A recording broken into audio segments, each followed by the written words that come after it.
Sa Bonggao, Tawi-Tawi, isang PIDEA agent ang nasawi habang 3 Marines ang sugatan sa ikinasang drug bust operation. At sa Iligan, 1.12 million pesos na smuggled na sigarilyo nasabat ng Police Provincial Regional Office 10.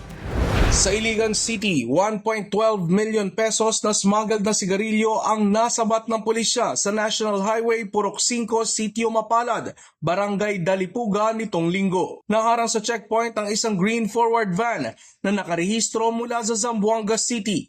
Nang halugugin ang van, dito na nakita ang 1,400 reams ng smuggled na sigarilyo. Arestado ang driver, pasahero at truckman na mula sa Agusan del Sur nang wala itong maipakita na dokumento mula sa Bureau of Customs. Napag-alamang galing Zamboanga City ang kargamento na papunta sana sa Agusan del Sur. Mahaharap ang mga suspect sa reklamong paglabag sa Republic Act 10863 o Customs Modernization and Tariff Act.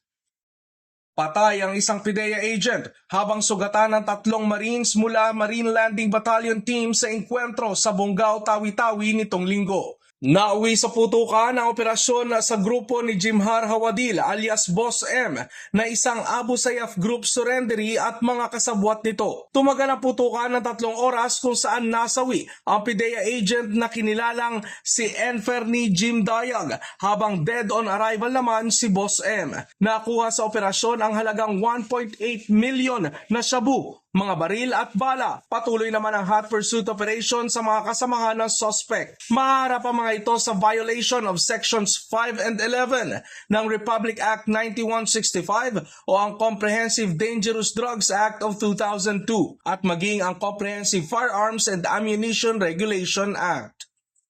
Viral po sa social media na matibay ang payong kumpara sa tolda. Sa gitna yan ng malakas na buhos ng ulan sa Parañaque City nitong linggo.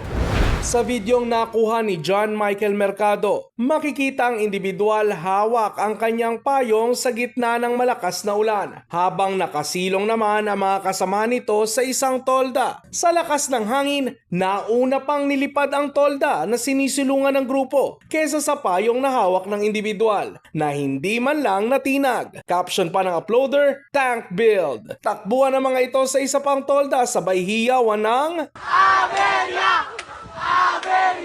Sa isa pang video, ipinakita kung gaano katibay ang payong sa gitna ng malakas na hataw ng hangin at ulan. Ayon sa uploader, naghahanda ang mga kabataan sa pagsisimula ng kanilang liga sa Parañaque City College. Ilang netizens naman na nagbiro at ikinumpara sa nagtatakbuhang mga daga ang bilis ng paglikas ng mga kabataan nang biglang liparin ang tolda. At iyan ang mga balita ngayong umaga. Para sa iba pang balitang mabibilis, bisitahin ang aming website alltv.ph/news. Ako po si Michelle Giliang.